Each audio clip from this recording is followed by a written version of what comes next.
Anime की शुरुआत होती है एक नॉर्मल लड़के सोमा के साथ, जो कि थोड़ा नट टाइप का होता है, हमेशा किताबों में घुसा रहता है। वो अपने दादा के साथ मॉडर्न जापान में रहता है और हर काम को बहुत ही सोच समझ कर करता है। प्लानिंग और लॉजिक उसकी लाइफ का पार्ट है। सोमा काफी ज्यादा टाइम लाइब्रेरी में बिताता है क्योंकि उसका सपना है वो एक सक्सेसफुल इंसान बने। एक दिन वो लाइब्रेरी में बुक्स ढूंढ रहा होता है, तभी एक अजीब सी ब्राइट लाइट उसके ऊपर चमकने लगती है। सोमा पहले कुछ भी नहीं समझ पाता, लेकिन उसे महसूस होता है कि कुछ तो गलत हो रहा है। जब तक वो रिएक्ट करता है, उसे एक तेज रोशनी के अंदर खींच लिया जाता है और अगले ही मोमेंट वो खुद को आसमान के नीचे गिरता हुआ पाता है किसी अनजानी दुनिया में। उसे लगता है कि वो यहाँ पर इतनी हाइट से गिरा है, बचना इम्पॉसिबल था। पर तभी कुछ मैजिकल होता है, वो बिना किसी चोट के सेफ्टली जमीन पर गिरता है। थोड़ा हिलता डुलता है, चक्कर आते, पर कुछ देर के बाद वो खुद को संभालता है। जब उसकी नजर आसपास पड़ती है तो वो देखते है कि कुछ अजीब लोग उसे घूर रहे होते हैं। उन्होंने लंबे कोट पहने होते और उनके चेहरे बहुत ही सीरियस होते। कुछ लोग उसे आधे जानवर की तरह दिखते हैं, जैसे वो किसी फैंटेसी वर्ल्ड का कैरेक्टर हो। वो थोड़ा घबरा जाता है, पर फिर भी दिखाता है कि उसे कोई डर नहीं है। ब्लफ करता है जैसे कोई सिचुएशन को कंट्रोल में ले रहा हो। वो लोग उसे एक बड़े से हॉल में लेकर जाते हैं, जो कि किसी कोर्ट रूम जैसा लगता है, जहाँ सब लोग पुराने जमाने के कपड़े पहने हुए होते हैं। थ्रोन पर एक किंग बैठा होता है और वो खड़ा होता है और सोमा का स्वागत करता है। किंग उसे हीरो कहकर बुलाता है और वो कहता है कि उसने उनका बुलावा स्वीकार किया, इसलिए अब उनके किंगडम को उम्मीद मिली है। पर सोमा गुस्से में आ जाता है, कहता है कि उसने तो कोई बुलावा एक्सेप्ट किया ही नहीं, उसे तो जबरदस्ती यहाँ पर खींच कर लेकर आया गया है। किंग थोड़ा शॉक्ड होता है, पर फिर पोलाइटली सोमा से कहता है कि वो सब कुछ एक्सप्लेन करेगा। फिर किंग बताता है कि ये दुनिया एक मैजिकल वर्ल्ड है, जहाँ पर विचेस, विजार्ड्स,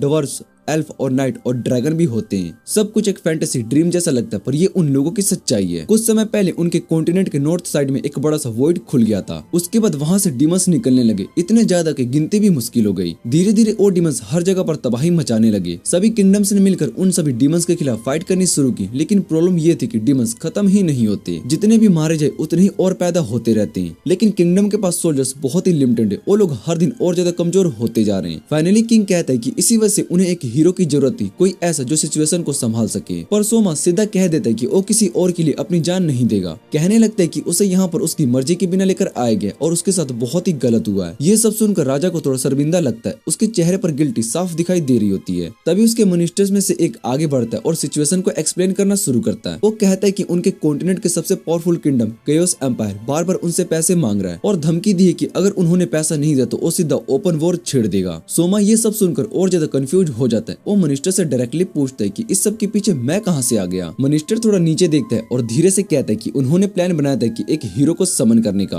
और उस हीरो को गिफ्ट की तरह केओस एम्पायर को देने का, ताकि उन्हें पैसा ना देना पड़े। सोमा की आंखें शौक से खुली रह जाती है। उसका दिमाग कुछ देर तक ब्लैंक हो जाता है। वो राजा की तरफ देखते हैं, जो कि अब और भी ज्यादा गिल्टी लग रहा होता है। आंखों में शर्म और बेचैनी दोनों होते हैं। सोमा राजा से पूछता है, तो तुम्हारा प्लान ये था कि किसी दूसरी दुनिया से हीरो को उठा कर ले आओ और उसे किसी और को दे दो, जैसे कोई सामान। राजा स्लोली सर हिलाता है और हाँ कहता है। सोमा के दिमाग में तुरंत ये आइडिया आता है कि वो यहाँ से जल्द ही भाग जाए, लेकिन वो समझ जाता है कि भागकर बचना बहुत ही मुश्किल है, क्योंकि ये जगह उसके लिए टोटली अननोन है। वो डिसाइड करता है कि सिचुएशन से लॉजिकली और स्मार्ट तरीके से निपटना पड़ेगा। तभी वो राजा की तरफ देखता है और कहता है कि क्या तुम्हें पता है कि जब तुम मुझे केओस एम्पायर के हवाले कर दोगे तो वो लोग मेरे साथ क्या करेंगे। राजा बहुत ही कंफ्यूज शक्ल बनाता है और कहता है, नहीं मुझे नहीं पता। ये सुनकर सोमा और ज्यादा फ्रस्ट्रेटेड फील करता है और वो पूछते है, कम से कम ये तो बता दो, क्या मैं जिंदा रह पाऊंगा या लोग मुझे तुरंत मार देंगे। इस सवाल का कोई जवाब नहीं देता और वो सभी चुप हो जाते हैं। सोमा तभी समझ जाता है कि उसकी जिंदगी को लेकर कोई गारंटी नहीं है और अब वो डिसीजन उसे लेना पड़ेगा। वो मिनिस्टर से पूछते हैं कि आखिरी बार कब किसी हीरो को समन किया गया था। मिनिस्टर कहता है कि पिछली बार एक हीरो को लाया गया था 500 साल पहले। उसके बाद से कई लोगों ने ट्राई किया पर कोई भी समन नहीं हो पाया। सोमा तुरंत लॉजिक लगाता है और उनसे पूछते है कि अगर मैं तुम्हें दे दिया गया तो क्या केओस एम्पायर फ्यूचर में तुमसे कुछ भी नहीं मांगेगा। इस सवाल ने सब कुछ चुप करवा दिया। सब रियलाइज करते हैं कि ये टेम्परेरी सोल्यूशन है पर परमानेंट नहीं। हीरो को बार बार समन तो नहीं किया जा सकता। किंग की शक्ल बहुत ही कंफ्यूज सी लगती है और ये देखकर सोमा समझ जाता है कि अब मौका है कंट्रोल लेने का। वो राजा की तरफ कॉन्फिडेंटली देखता है और कहता है कि मैं तुम्हारी मदद करूंगा। मैं इस किंगडम को बचाने के लिए आया हूँ और मैं वो हीरो हूँ जो कि तुम्हारे राज्य को तबाही से बचाएगा। सब लोग बहुत ही शॉक्ड हो जाते हैं। उन्हें लगता है कि ये लड़का सच में कोई स्पेशल है। सोमा फिर डिक्लेयर करता है कि सबसे पहले मुझे तुम्हारे किंगडम के फाइनेंशियल रिकॉर्ड दिखाए जाए। मुझे सब कुछ एनालाइज करना है, इनकम, एक्सपेंसेस, टैक्सेस, सब कुछ। तभी मैं सिस्टम को सुधार कर पैसा जनरेट करने का प्लान बना सकता हूँ। सोमा के बोल्ड डिसीजन के बाद सब लोग खुशी से झूम उठते हैं। उन्हें लगता है कि शायद से अब उनका किंगडम बचा लिया जा सकता है। राजा भी बहुत ही इम्प्रेस्ड होता है और कहता है चलो एक बार ट्राई करके देखते हैं। फिर सब लोग अंदर जाते एक प्राइवेट रूम में, जहाँ पर सोमा को रियलाइज होता है कि उसके पास अभी कोई प्रॉपर प्लान तो नहीं है, लेकिन फिर भी वो डिसाइड करता है सबसे पहले तो किंगडम के सारे फाइनेंशियल रिकॉर्ड देखने होंगे। अगले 3 दिन और 3 रात तक बिना रुके सोमा राजा और मिनिस्टर के साथ बैठकर सारे पैसों का हिसाब चेक करता है। इनकम, टैक्स, स्पेंडिंग, लोन, हर चीज का काफी मुश्किल होता है, लेकिन एंड में एक बेसिक सोल्यूशन पता कर लेता है जिससे कि किंगडम को थोड़ा रिकवर कर सके। फिर अगली सुबह सब लोग एक ह्यूज हॉल में आते हैं जहाँ पर लोगों का मैसिव क्राउड होता है। सोमा थोड़ा नींद से भरा हुआ और थोड़ा थका हुआ लगता है, जैसे कोई अभी सो कर आया हो। तभी राजा उसके पास आता है और सबके सामने अनाउंसमेंट करता है कि आज से इस किंगडम का राजा सोमा होगा और मैं अपनी राजगद्दी सोमा को देने जा रहा हूँ। ये सुनकर सभी लोग बहुत ही शॉक्ड हो जाते हैं, लेकिन सबसे ज्यादा हैरानी सोमा को होती है। इस बारे में उसे कुछ भी नहीं पता होता है। इससे पहले कि वो कुछ समझ पाता, राजा एक और अनाउंसमेंट कर देता है, मेरी बेटी लिज की शादी सोमा से होगी ताकि उसका राज्य पर हक और भी मजबूत हो जाएगा। सोमा एकदम स्पीचलेस हो जाता है। उसकी लाइफ एक पल में कम्प्लीटली बदल जाती है। अब उसके ऊपर पूरे किंगडम के लोगों की सारी जिंदगी सुधारने की जिम्मेदारी आ जाती है। रात को अपने चैम्बर में आकर बैठा होता है। फाइल्स और पेपर वर्क का ढेर उसके सामने पड़ा होता है। ना कोई रेस्ट, ना कोई स्लीप। काम इतना ज्यादा होता है कि आंखों के सामने सब कुछ ब्लर होने लगता है। तभी एकदम से रूम का दरवाजा खुलता है और एक ब्यूटीफुल लड़की जो कि मिलिट्री यूनिफॉर्म में होती है बिना कुछ बोले अंदर आ जाती है। सोमा इतना टायर्ड होता है कि बिना उसकी तरफ देखे बस इतना पूछता है, तुम्हें पढ़ना लिखना आता है? लड़की थोड़ा सरप्राइज हो जाती है और फिर गुस्से में बोलती है कि हाँ,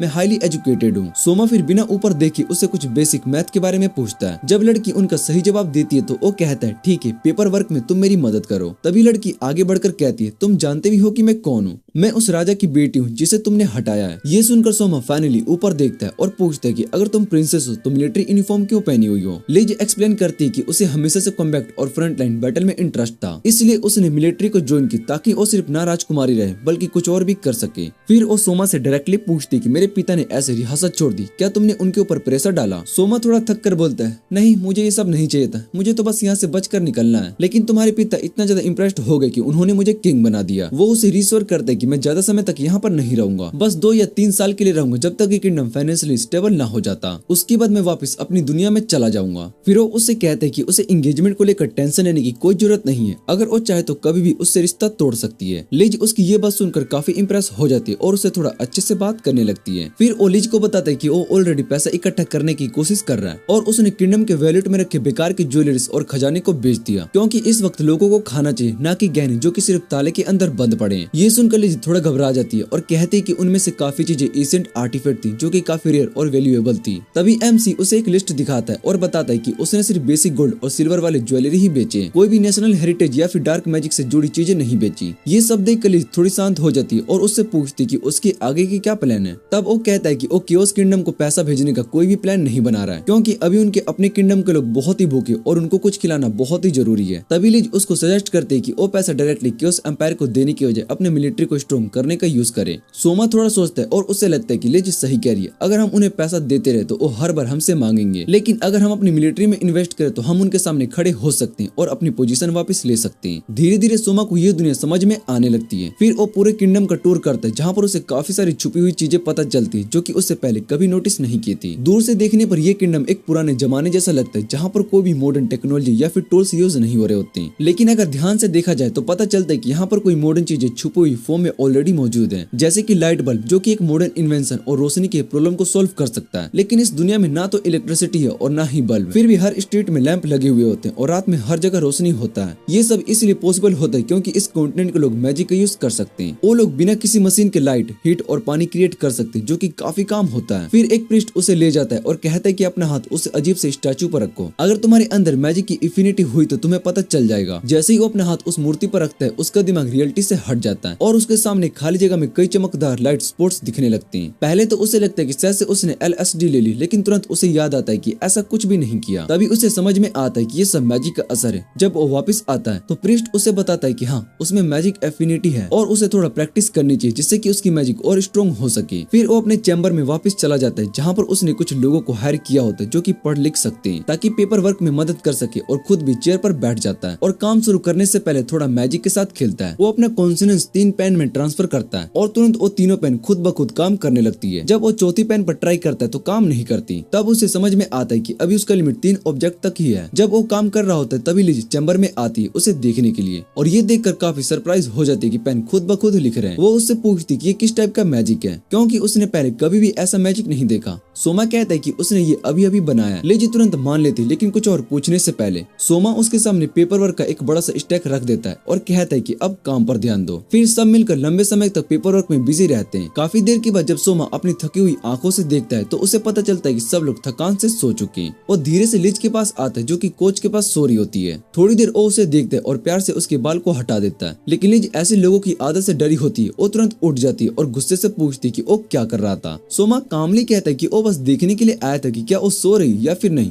बस और कुछ भी नहीं। अगली सुबह वो लिज से कहता है कि उसे कुछ दिखाना है। दोनों घोड़े पर निकल जाते हैं। लिज थोड़ी हैरान होती है क्योंकि आमतौर पर घोड़ा लड़का चलाता है, लेकिन यहाँ पर सोमा पीछे बैठा होता है और लिज के वेट को जोर से पकड़ा होता है क्योंकि उसे घोड़ा चलाना नहीं आता। दोनों काफी लंबी और रोमांटिक राइड करते हैं जो कि खत्म होती है एक बड़े से खेत के पास जो कि पूरे सफेद रंग से ढका हुआ होता है। दोनों घोड़े से उतरते हैं और सोमा उसे चलते हुए खेत दिखाता है। फिर बताता है कि उसका पूरा देश ऐसे कॉटन के खेत से भरा हुआ है जो कि बेकार हो चुके हैं। वो बताता है कि एक टाइम था जब कॉटन काफी वैल्यूएबल था, इसलिए सभी फार्मर्स ने इसे लार्ज स्केल पर उगाना शुरू कर दिया ताकि एक्सपोर्ट करके पैसा कमा सके। ये प्लान तब तक ठीक था जब तक कि बाकी कंट्रीज ने कॉटन उगाना स्टार्ट नहीं किया था। जैसे ही उन्होंने प्रोडक्शन बढ़ा दी, मार्केट में सप्लाई ज्यादा हो गई, लेकिन डिमांड उतनी नहीं बढ़ी और तब से प्रॉब्लम शुरू हो गई। इसी कॉटन के ओवर प्रोडक्शन ने पूरा सिस्टम ही हिलाकर रख दिया। जब सब जगह कॉटन ही कॉटन होने लगा तो उनकी कीमत जमीन पर आ गई और अब उसकी कोई वैल्यू नहीं रही। यही वजह है कि देश में आज फेमिन मतलब कि अकाल चल रहा है। लोगों के पास खाने तक के भी पैसे नहीं है। लिज काफी उदास हो जाती है। वो कहती कि वो भी कभी इस देश की लीडर में से एक थी, लेकिन उसे तो इस बात का जरा भी आइडिया नहीं आया था। वो सोमा से माफी मांगती, लेकिन सोमा उसे रोकता है और कहता है कि माफी मांगने से कुछ नहीं होगा। अब उसे मिलकर उसके साथ उसकी मदद करनी होगी ताकि देश को दोबारा से उसकी पुरानी शान तक ले जाया जा सके। तभी एक आदमी आता है जो कि अपना नाम आर्क बताता है। वो गार्ड्स का लीडर होता है। वो भी उनके साथ बैठ जाता है और वो सोमा से पूछते क्या वो उनके लिए कुछ कर सकता है। सोमा बिना कुछ छुपाए साफ कह देता है कि इस देश में ज्यादा लोग किसी काम के नहीं है। ज्यादातर लोगों को तो पता ही नहीं है कि वो क्या कर रहे हैं। उसे ट्रेंड मेन पावर चाहिए, ऐसे लोग जिनके पास प्रॉपर स्किल हो। आर्क सर झुकाकर कहता है कि वो पूरी कोशिश करेगा, फिर वहाँ से चला जाता है। बाद में लिज और सोमा चाय पी रहे होते और तभी सोमा के दिमाग में एक आइडिया आता है। वो लिज से पूछते क्या उनके पास कोई ब्रॉडकास्टिंग डिवाइस है। लिज कंफ्यूज हो जाती है, उसे समझ में नहीं आता है कि सोमा क्या बोल रहा है। सोमा फिर उसे डिटेल्स में समझाता है और तभी लिज बताती है कि हाँ एक डिवाइस है जो कि पब्लिक अनाउंसमेंट के लिए यूज होती है। सोमा बहुत ही खुश हो जाता है, हाँ मुझे यही चाहिए था उसके काम के लिए। वो लिज से कहता है कि उसे तुरंत उस डिवाइस के पास ले चले। फिर वो उसे बताता है कि उसका प्लान डायरेक्ट पब्लिक से रिक्रूट करना है। लिज उसे बताते हैं कि वो लोग ऑलरेडी ऐसा करते हैं। इस बात से सोमा थोड़ा सरप्राइज हो जाता है और पूछते हैं कि वो लोग कैसे सिलेक्ट करते हैं। लिज बताती है कि वो लोग रिटन एग्जाम करवाते हैं और जो लोग भी उस एग्जाम में पास करते हैं उन्हें कैसल में जॉब मिलती है। सोमा तुरंत कहता है कि ये मेथड काफी एफिशिएंट है, हो सकता है कि वो कोई टैलेंटेड लोगों को मिस कर रहे हो। फिर वो पूछते हैं कि देश की लिटरेसी रेट कितना है। लिज बताते हैं कि 30% के आसपास। सोमा उसे देखता है और कहता है कि सिर्फ रिटन एग्जाम से कैसे पता चलेगा कि कोई इंसान कितना टैलेंटेड है या फिर नहीं। वो कहता है कि टैलेंट उसकी एप्टीट्यूड में होता है, ना कि उसकी लिखने पढ़ने की एबिलिटी में। फिर वो बताता है कि ये एग्जाम सिस्टम मोस्टली उन्हीं लोगों के फेवर में होता है जिनके पास पैसा और पावर होती है, जो अपने बच्चों को बेस्ट एकेडमी में भेज सकते हैं और उनके लिए कोर्ट में सही पोजीशन सेट कर सकते हैं। ये तो सीधा नेपोटिज्म है।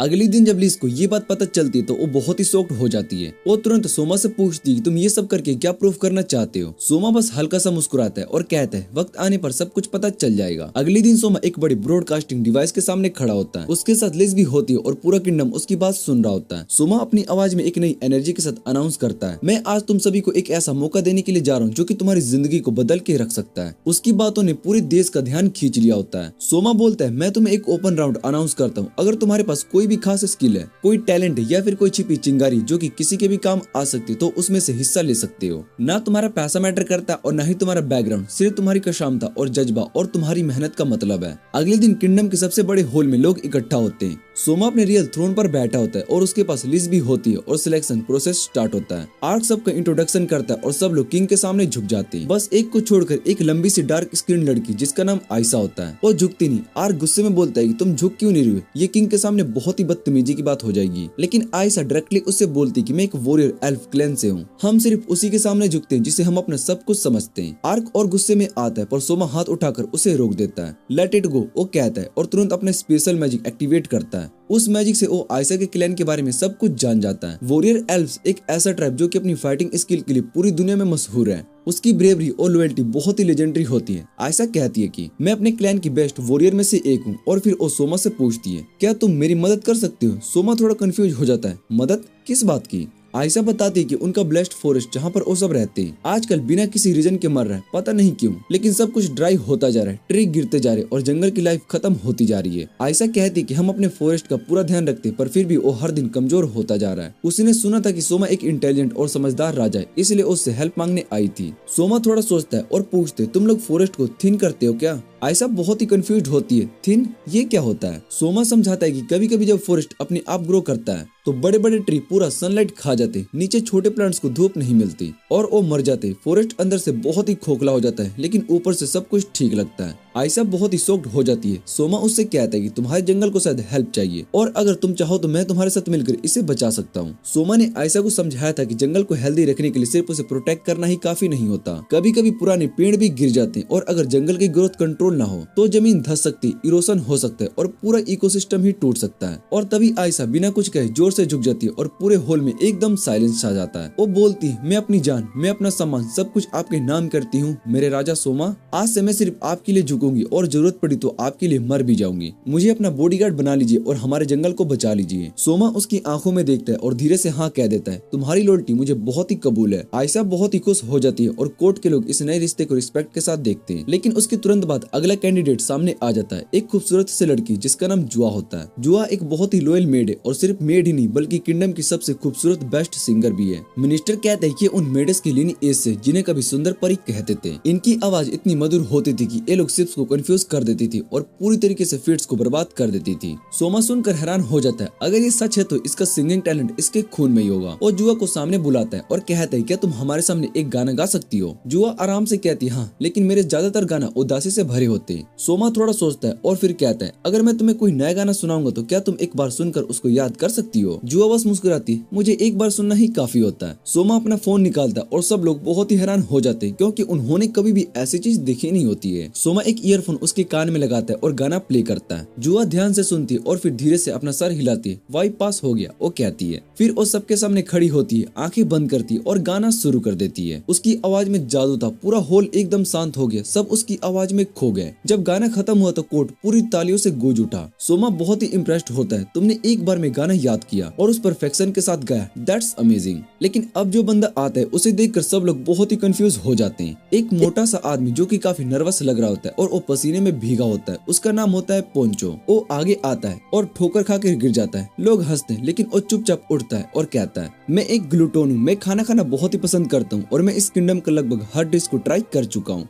वो एक्सपेक्ट करता है कि राजा उस पर हंसेगा या उसे निकाल देगा, लेकिन सोमा तुरंत अपनी सीट से उठता है और उसका हाथ पकड़ता है और कहता है कि मैं तो कब से किसी ऐसे ही बंदे का इंतजार कर रहा था। सब लोग बहुत ही हैरान हो जाते हैं। सोमा बोलते है कि जब पूरा किंगडम फेमिनाइन में झूम रहा हो तो एक ऐसा इंसान जो कि हर डिश के इंग्रेडिएंट्स जानता हो बहुत ही काम का हो सकता है। पोंचो की आंखों में आंसू आ जाते हैं और रो पड़ता है। जिंदगी भर लोग मुझे फैटसो बोलते, मुझे लगता था कि मैं किसी काम का भी नहीं हूँ। सोमा बस हल्का सा मुस्कुराता है और सोचता है हो सकता है कि दिखने में तुम फनी हो लेकिन तुम्हारी वैल्यू बहुत ही ज्यादा है पोंचो। सोमा ने पोंचो के कंधे पर हाथ रखा और बस इतना कहा, तुम्हारा काम है इस देश को फेमाइन से निकालना और फिर तरक्की की राह पे ले आना। पोंचो के चेहरे पर खुशी और आंसू का परफेक्ट कॉम्बो था। और अब उसका अगला कैंडिडेट सामने आता है, एक थोड़ा डार्क वाइब वाला बंदा जिसकी आंखों में एक अजीब सा ठहराव था। नाम होता है केज। केज चलते चलते राजा सोमा के सामने आया और बोलता है कि जब आप सभी को जज कर रहे थे तब मैं आपको जज कर रहा था। कोर्ट में हल्की हल्की चर्चा होने लगी लेकिन केज ने अपनी बात कंटिन्यू की, मैं इस किंगडम का सबसे इंटेलिजेंट मेंस में से एक हूँ और मेरी जिंदगी का सिर्फ एक ही शौक है, किताबें। मैं हर जोनरे, हर लैंग्वेज और हर सब्जेक्ट पढ़ता हूँ और हर चीज को समझने की कोशिश करता हूँ। सोमा उसकी बात सुनकर तुरंत समझ गया, ये बंदा नॉर्मल नहीं है, ये बहुत ही जीनियस है। सोमा उससे पूछते कि तुमने मुझे जज किया, क्या कंक्लूजन निकला। केज थोड़ा कैजुअली बोलते कि सब कुछ सिर्फ एक ही डिसीजन पर डिपेंड करता था, आपने उस मोटे बंदे पोंचो के साथ क्या किया। कोर्ट एकदम साइलेंट हो गया। अगर आपको लगता है कि वो बेकार हो तो आप इस राजधानी के लायक नहीं होते, बल्कि आपने उसे सिर्फ एक्सेप्ट नहीं किया बल्कि उसकी तरफ से उसकी इम्पोर्टेंस समझी। वो मोमेंट था जब मुझे लगा कि आप में सच में कुछ बात है। और केज कहता है कि मुझे अपने राइट हैंड बना लो, मैं आपका लिeutenant बनना चाहता हूँ। सोमा थोड़ा इम्प्रेस्ड होता है लेकिन केज की सोच और एनालाइज से इम्प्रेस होकर उसका एडवाइजर अपॉइंट कर देता है। और अब लाइन में आखिरी कैंडिडेट आता है, एक छोटी सी डरी हुई वुल्फ गर्ल जिसका नाम होता है टोमो। उसके कान बहुत ही बड़े होते हैं और आंखें थोड़ी सी सी मोइस्ट और वो बेरेली बोल रही होती है। लिस हल्की सी फुसल बोल देती है, वुल्फ क्लैन के लोग तो कभी भी किंगडम के अंदर देखे ही नहीं जाते। सोमा सॉफ्टली कहता है कि हो सकता है कि रिफ्यूज हो। वो उससे कहता है कि बोलने की कोशिश करो, तुम्हारे साथ क्या हो रहा है। लेकिन टोमो और ज्यादा घबरा जाती है और उसका गला सूख जाता है और वो कुछ भी नहीं बोल पाती है। तभी सोमा अपने थ्रोन से उठता है और सीधा उसके पास जाता है। उसके सामने झुककर एक दोस्ती की तरह पूछता है, क्या हुआ है तुम्हें। टोमो धीरे से झुकती है और उसके कान में कुछ बोलती है, बस एक लाइन बहुत ही हल्की सी, ऑलमोस्ट इनऑडिबल। और सोमा की आंखें एकदम से वाइड हो जाती है और बहुत ही शॉक्ड है, लेकिन तुरंत अपने इमोशन को कंट्रोल करता है। वो कुछ नहीं दिखाता, सीधा उठता है और कहता है, आज का सिलेक्शन यहीं तक, आप सभी जा सकते हैं, लेकिन टोमो तुम रुको। कोर्ट क्लियर होता है और रात होने से पहले सोमा अपने प्राइवेट चैम्बर में होता है। वहाँ पर मिनिस्टर आर्क, लिज और काउच पर बैठी होती है टोमो। सोमा सबसे कहते हैं, क्या तुम लोगों ने सुना था कि उसने मेरे कान में क्या बोला। सब कहते नहीं, कुछ भी क्लियर नहीं था, सिर्फ एक फुसकर सी आवाज आई थी। और तभी सोमा उन सभी को देखता है और कहता है कि जो उसने कहा था वो हम सब के लिए बहुत ही डेंजरस बन सकता है। सोमा चैन की सांस लेता है क्योंकि उसे ये बात पता होती कि पूरे किंगडम में ये बात किसी और ने नहीं सुनी, क्योंकि वो ब्रॉडकास्ट नहीं हुई थी। फिर वो सबसे कहता है कि अब जो बात बताने जा रहा है उसे किसी भी हाल में सीक्रेट रखना होगा, क्योंकि अगर ये बात बाहर चलेगी तो पूरी किंगडम हिला सकती है। फिर वो बताता है कि टोमो ने उससे कहा था कि वो सिर्फ एनिमल से ही नहीं बल्कि डीमन से भी बात कर सकती है। ये सुनते ही लिज बिल्कुल शौक में चली जाती है, कहती ये जरूर कोई गलतफहमी है, क्योंकि डीमंस की लैंग्वेज बाकी किसी रेस की लैंग्वेज से बहुत ही अलग होती है और अब तक दुनिया में कोई भी इंसान ऐसा नहीं है जो कि उनकी लैंग्वेज को समझ पाया हो। उनकी खुद की गिल्ड को छोड़कर सोमा उनकी तरफ देखता है और कहता है कि इसी वजह से टोमो शायद से पूरी कंट्री की सबसे इम्पोर्टेंट लड़की बन चुकी है। उससे भी ज्यादा खुद सोमा से भी। लिज टोमो से पूछती है कि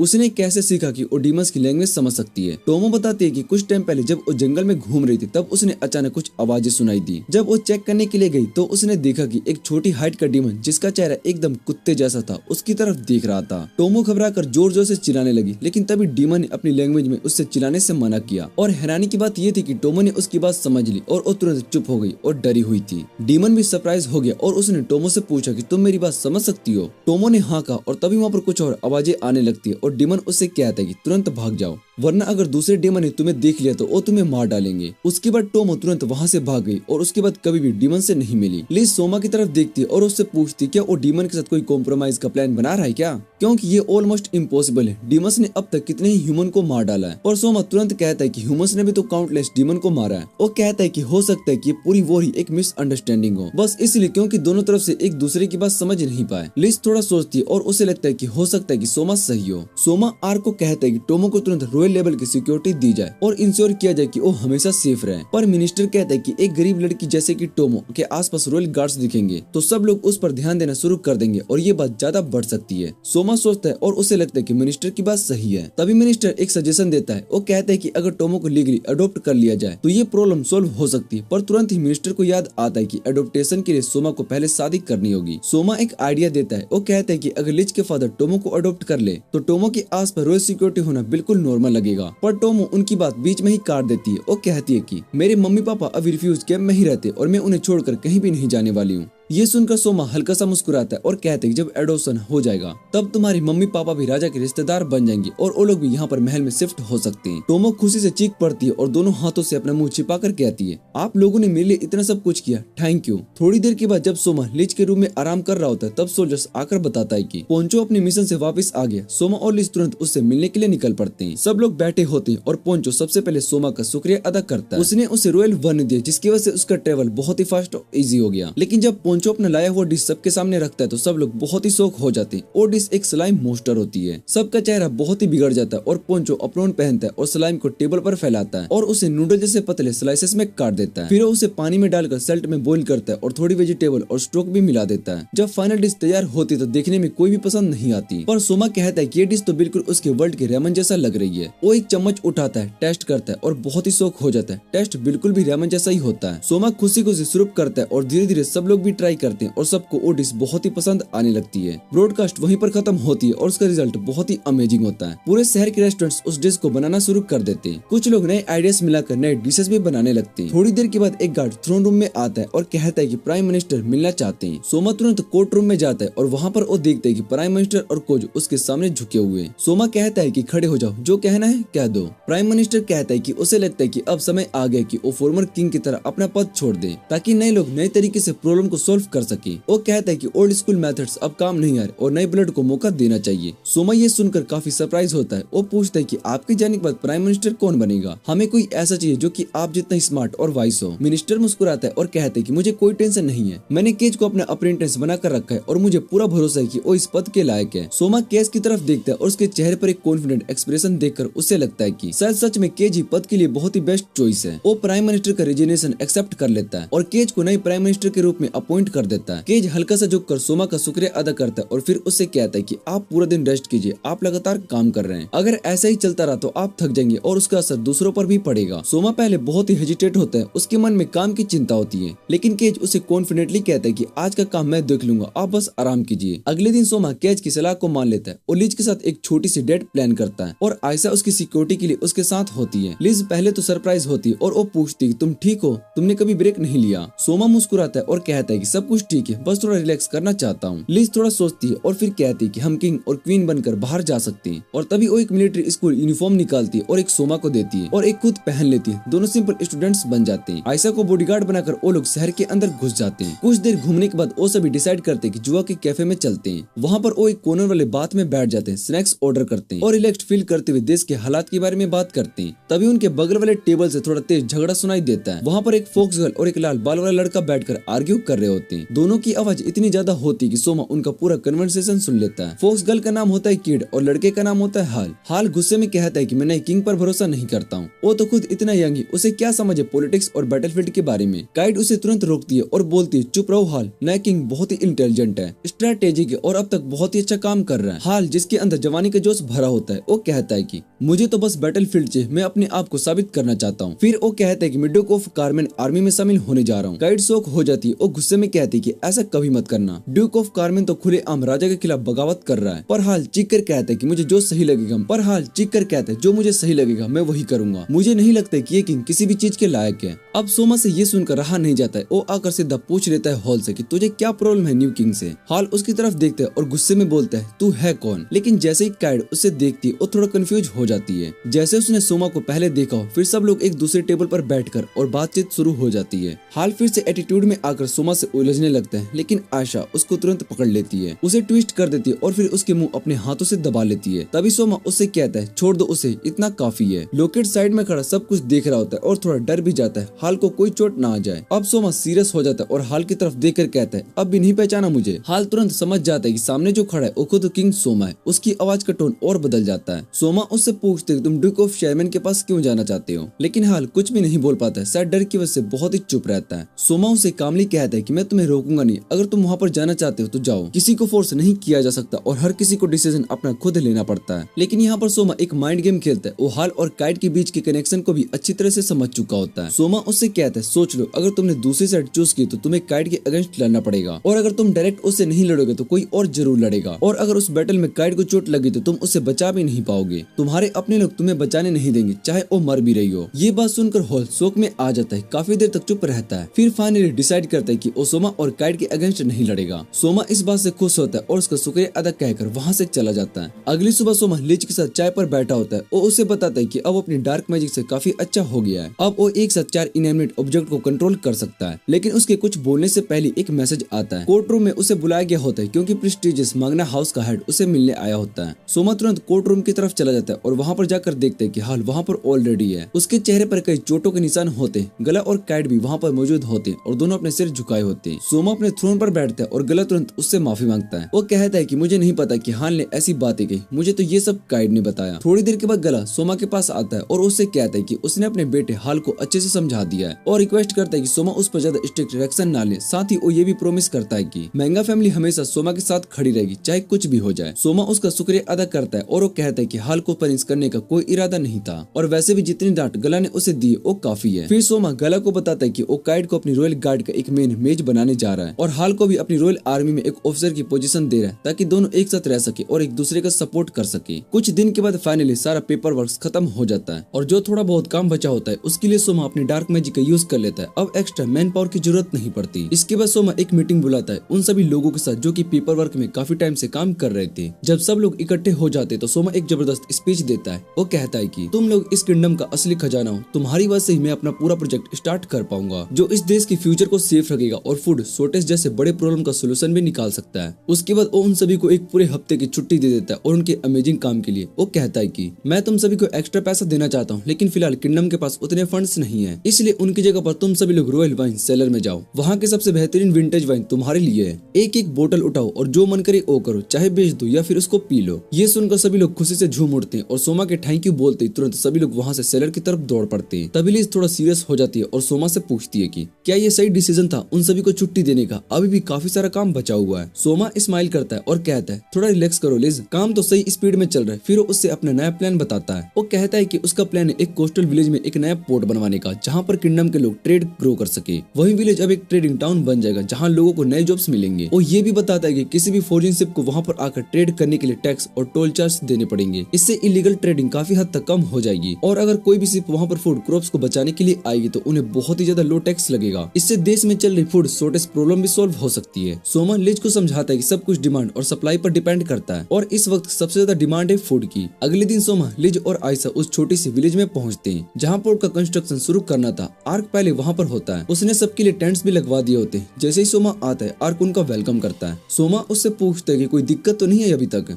आर्क थोड़ा सीरियस होकर कहता है कि विलेज के कुछ बुजुर्ग लोग इस कंस्ट्रक्शन के अगेंस्ट है और कह रहे होते हैं कि पोर्ट नहीं बनवाना चाहिए चाहे कुछ भी हो जाए। सोमा बहुत ही कंफ्यूज हो जाता है और कहता है लेकिन क्यों, आखिर दिक्कत क्या है? आर्क बताता है कि ये बुजुर्ग लोग एक पुरानी लेजेंड में बिलीव करते हैं जिसमें कहा गया है कि अगर इस एरिया में कुछ भी नया बनाया गया तो वाटर गॉड्स नाराज हो जाएंगे और पानी का एक मोस्टर भेजकर पूरे एरिया को बर्बाद कर देंगे। सोमा को थोड़ी क्यूरियोसिटी होती है। वो आर्क से कहता है चलो मुझे उन बुजुर्ग से मिलवाओ। आर्क उसे एक पुराने घर में लेकर जाता है जहाँ पर सोमा एक बुजुर्ग आदमी से मिलता है और दोनों बैठकर बातें करते हैं। बुजुर्ग फिर से उसे वार्न करता है अगर तुम्हें ये पोर्ट बनवाना है तो वाटर गॉड्स बदला लेंगे और ये पूरा इलाका तबाह हो जाएगा। सोमा उनसे कामली पूछते कब ऐसा कब हुआ था और लोगों को कैसे पता चला था कि ये मोस्टर आने वाला है। बुजुर्ग कहते कि ये सब मेरे दादाजी के जमाने में हुआ था। जब मोस्टर आने लगते तो जमीन कांपने लगती जैसे कि उनके कदम पड़ रहे हो और फिर वो मोस्टर समंदर से निकलकर सब कुछ निकल जाता है। सोमा थोड़ा सोचता है और फिर वापस अपने कैसल की ओर चला जाता है। रात को कैज और आर्क को अपने चैम्बर में बुलाता है और सब कुछ डिस्कस करता है। कैज उससे पूछते क्या तुम सच में इस मिथ पर बिलीव करते हो? सोमा कामली कहता है नहीं, मुझे मोस्टर में बिलीव नहीं है, लेकिन एक बात समझो, हर लेजेंड के पीछे कुछ न कुछ तो सच होता ही है। वो कहता है कि उसने डिसाइड किया कि वो कंस्ट्रक्शन की जगह बदल दी जाएगी और जिस एरिया के लोग श्रापित मानते हैं उसे छोड़ दिया जाएगा। कैज बहुत ही शॉक्ड हो जाता है, क्या तुम सच में किसी समुद्री भगवान से डर गए हो? सोमा हंसता है और कहता है कि मैं एक सी गॉड से नहीं डर रहा हूँ, लेकिन सोच के देखो जो लोग मोस्टर कह रहे हैं वो हो सकता है कि वो कोई सुनामी हो और जमीन का कांपना मतलब हो सकता है कि अर्थक्वेक हो और ये भी हो सकता है कि ये एरिया पूरा का पूरा सुनामी प्रोन हो। सोमा क्लियरली सोचता है कि लॉन्ग टर्म सेफ्टी के बारे में और डिसाइड करते हैं कि वो किसी ऐसी जगह पर पोर्ट नहीं बनवाएगा जहाँ पर नेचुरल डिजास्टर का रिस्क हो। अगले दिन नई जगह पर कंस्ट्रक्शन स्टार्ट हो जाता है। हाल जो कि अब रोड कंस्ट्रक्शन में मदद कर रहा होता है थक कर चूर हो चुका होता है और वो चिढ़कर काइट से कहता है कि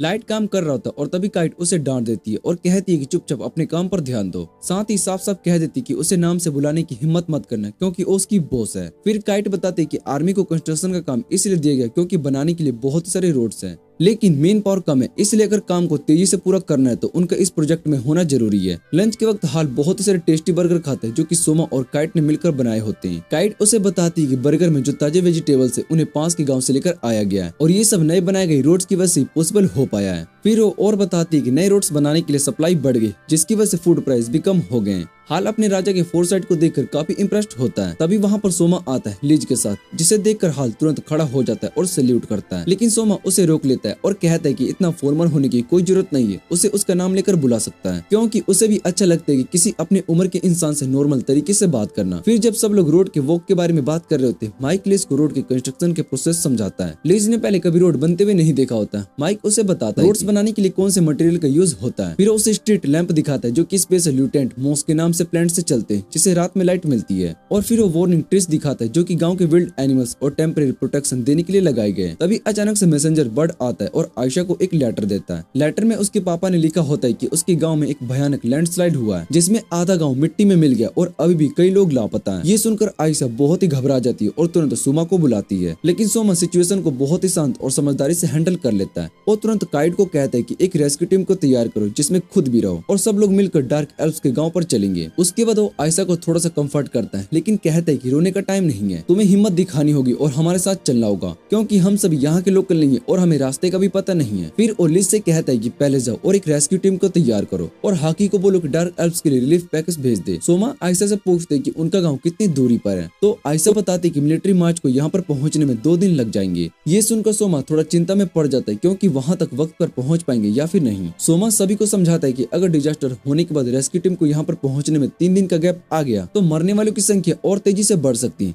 तभी जैसे किसी दुआ का जवाब मिल गया हो, उनका एक अजीबोगरीबो राइनो वहाँ पर तेजी से दौड़कर निकलता है और सोमा के दिमाग में आइडिया आता है क्यों ना इस रिनोस का यूज किया जाए रेस्क्यू टीम को आयशा के गांव जाने के लिए। सोमा खुद रॉयल कैरी से जाने का फैसला करता है और रिनोस पर रेस्क्यू टीम को भेजता है। जब सब लोग शाम के वक्त आयशा के गांव पर पहुंचते हैं तो उसके पापा राजा का स्वागत करते हैं और अपना परिचय देता है वार्डन, लेकिन सोमा उन्हें रोक देता है और कहता है कि फॉर्मेलिटीज बाद में करेंगे, लेकिन करंट सिचुएशन पर बताओ। वार्डन बताते हैं कि लैंडस्लाइड में 100 लोगों की जान चली गई है और 40 लोग अभी लापता है। सोमा तुरंत इंस्ट्रक्शन देता है कि मिसिंग लोगों की लिस्ट बनाई जाए और जैसे जैसे लोग मिलते जाएंगे उनका नाम लिस्ट से हटा दिया जाए। साथ ही वो वार्डन को कहता है कि किसी को पहाड़ों पर रखो जो कि देखते रहे कि कोई मूवमेंट तो नहीं हो रही है, अगर दूसरा लैंडस्लाइड हुआ तो सब मुसीबत में आ जाएंगे। इस काम के लिए आयशा खुद वॉलंटियर करती है और उसके पापा भी मान जाते हैं क्योंकि आयशा को ये जंगल अपने हाथों की लकीरों जैसा याद है। फिर सोमा अपनी सर्च और रेस्क्यू टीम को मोटिवेट करता है जो कि स्किल उन्होंने रोड कंस्ट्रक्शन में यूज की है, अब उनका यूज यहाँ पर करना है। उन्हें जमीन खोद कर लोगों को ढूंढना होगा। काम शुरू होता है लेकिन अचानक सोमा एक गिरते हुए ट्री ट्रंक की तरफ भागता है और कहता है कि वहाँ पर उसे लोगों की आवाजें सुनाई दे रही है। हाल थोड़ा कंफ्यूज हो जाता है क्योंकि उसे कुछ भी सुनाई नहीं देता, लेकिन जब हाल वहाँ पर खोदता है तो बहुत ही ज्यादा शौक हो जाता है। एक इंसान का हाथ जमीन के अंदर से बाहर आता है। फिर वो ट्री ट्रंक हटाता है और उसके नीचे एक आदमी को बाहर निकालता है। हाल बहुत ही हैरान होता है कि सोमा को कैसे पता चला कि वहाँ पर कोई जिंदा है। तब सोमा उसे छोटा सा एक लकड़ी का माउस दिखाता है। ये स्पेशली इसी काम के लिए बनाया गया था ताकि जहाँ उसकी रेस्क्यू टीम ना पहुँच सकी वहाँ पर ये माउस काम आ जाए। सोमा उन माउस को अपने मैजिक से कंट्रोल करता है और अपनी कॉन्शियसनेस का हिस्सा उन पर ट्रांसफर करके, जैसे उसने पेन और डमी के साथ किया था। आखिर में पूरा रिसर्च कंप्लीट हो जाता है और सभी विलेजर्स मिल जाते हैं। वार्डन सोमा का दिल से शुक्रिया अदा करता है, चाहे कुछ लोगों की जान ही क्यों न बच पाई, लेकिन सोमा का टाइमली एक्शन उनके लिए एक ब्लेसिंग था। तभी वार्डन की बेटी आकर बताती कि प्रिंसेस की दूसरी रेस्क्यू टीम के साथ पहुंच गई है, लेकिन एक आदमी कॉर्नर में बैठा हुआ होता है। वो कहता है कि अब देरी हो चुकी है। इस पर सोमा समझाता है कि हाँ देर जरूर हुई है, लेकिन रेस्क्यू टीम ने वहाँ पर पहुँचने के बाद भी काफी काम किया, जैसे कि घायलों का इलाज करना और बिल्डिंग्स टूट गई थी उन्हें दोबारा से बनाना। लेकिन वो आदमी जिसका नाम रोब होता है दुखी मन से कहता है कि चाहे कुछ भी कर ले, उनके सारे एफर्ट्स भी उन लोगों को वापस नहीं ला सकते जो कि मारे जा चुके हैं। तभी वार्डन उसे तुरंत टोक देता है और कहता है कि चुप हो जा। फिर वो सोमा को समझाता है कि ये आदमी उसका छोटा भाई रोब है। रोब अपनी पत्नी को इसी डिजास्टर में खोया और उसकी एक ही बेटी थी जो कि क्रिटिकल कंडीशन में है। रोब दिल से रो पड़ता है, उसका दिल टूटा हुआ है क्योंकि जिस जंगल को उसने पूरी ईमानदारी से बचाया था आज उसी जंगल में उसकी पत्नी की जान ले ली। वार्डन अपने भाई को समझाता है और कहता है कि दुख मनाना गलत नहीं है, लेकिन किसी पर इल्जाम भी मत लगाओ। बाद में आयशा सोमा से कहती कि रोब उन लोगों में से एक था जिन्होंने पहले जंगल के पेड़ काटने का विरोध किया था और वो सोचती कि ये वही वजह तो नहीं बनी लैंडस्लाइड की। सोमा उससे कामली कहता है कि ये सब बस बुरे वक्त और बारिश की ज्यादा होने की वजह से हुआ है, बस एक बैड लक था। पैलेस वापस लौटने पर लिस माफी मांगती है और ज्यादा हेल्प नहीं कर पाई, लेकिन सोमा कहता है कि उसे और ज्यादा बुरा लग रहा है क्योंकि उसने पहले से किसी डिजास्टर के लिए प्लानिंग नहीं की थी। वो कहता है कि फूड शॉर्टेज की प्रॉब्लम में इतना उलझ गया था कि बाकी इंपॉर्टेंट इशू पर ध्यान नहीं दे पाए। कुछ दिन के बाद जूना सोमा से मिलने आती है और उसे देखकर वो बहुत ही शौक होती है। सोमा अपने बिस्तर पर पेपर से घिरा पड़ा होता है। जूना बताती कि लिज ने कंप्लेंट की थी कि सोमा की नींद और हालत दोनों बहुत ही खराब हो रही है। सोमा कहता है कि उसका दिमाग इतना भर गया कि वो चैन की सांस भी नहीं ले पा रही है। जूना उसके पास आकर बैठ जाती है और कहती है कि तुम मुझे चाहे रानी के सामने स्ट्रॉन्ग दिखाना हो, लेकिन जब भी थक जाओ मुझे बुला लेना। ये कहकर वो प्यार से उसके माथे पर हाथ रखती है और सोमा आराम से सो जाता है। जूना प्यार भरी मुस्कान के साथ उसके लिए गाना गाने लगती है। इसी बीच दूसरी जगह की ड्यूक डैम के लीडर्स के बीच में बहस छिड़ जाती है। एक लोएन हेड आदमी ड्यूक कैरमैन गुस्से में कहता है कि सोमा को किंग के पद से हटा देना चाहिए क्योंकि वो किंगडम संभालने के लायक नहीं है। लेकिन डुकेस एक्सेल हैरान हो जाती है। वो कहती है कि सोमा ने तो किंगडम के लिए इतना कुछ किया, तो भला प्रॉब्लम क्या है। कायमिन जवाब देता है कि सोमा ने इंपॉर्टेंट मैटर्स को नेग्लेक्ट किया है और उनके लॉयल सर्विस चीफ्स को हटा दिए करप्शन साफ करने का नाम पर। फिर वो कहता है कि उसका खुद का किंग बनने का कोई इरादा नहीं है। वो तो सिर्फ इतना चाहता है कि पुराना राजा वापस से आ जाए क्योंकि उसके प्रति बहुत ही वफादार है। वहाँ पर एक और डिक भी होता है और उसका नाम कास्टर होता है। इसके बाद हमें दिखाया जाता है कि कास्टर अब सोमा के खिलाफ खड़ा होने के लिए तैयार होता है। वो चाहता है कि वॉर शुरू हो जाए इससे पहले कि सोमा सबका विश्वास जीत ले। लेडी एक्सेल दोनों को वार्न करते कि अगर उन्होंने रिलेवियन शुरू की तो अमिया जैसे दूसरे किंगडम इसका फायदा उठाकर उनके किंगडम पर हमला करेंगे। लेकिन कास्टर कहते हैं कि एडोनिया उनका सपोर्ट करेगा और सोमा के खिलाफ रीफोर्समेंट भेजेगा। डुचेस इनकी बातों से कन्विंस नहीं होती क्योंकि उसे लगता है कि ये लोग ऐसे ही ऑफर सोमा को ही दे रहे हैं जिससे कंफ्यूजन क्रिएट हो और एल्डन के सोल्जर वॉर में बिजी हो और तब तक अटैक किया जा सके। तभी कास्टर की बेटी कार्ला रूम में घुस जाती है और जोर से कहती है अगर उसके पिता सोमा के खिलाफ लड़ेंगे तो वो भी उनके साथ लड़ेगी, चाहे अंजाम कुछ भी हो। दूसरी तरफ एडोनिया के मिस्चीवियस रूलर गास बहुत ही खुश होता है ये सुनकर कि कैरमन ने उनकी इनविटेशन को एक्सेप्ट कर लिया और सोमा के खिलाफ लड़ने के लिए।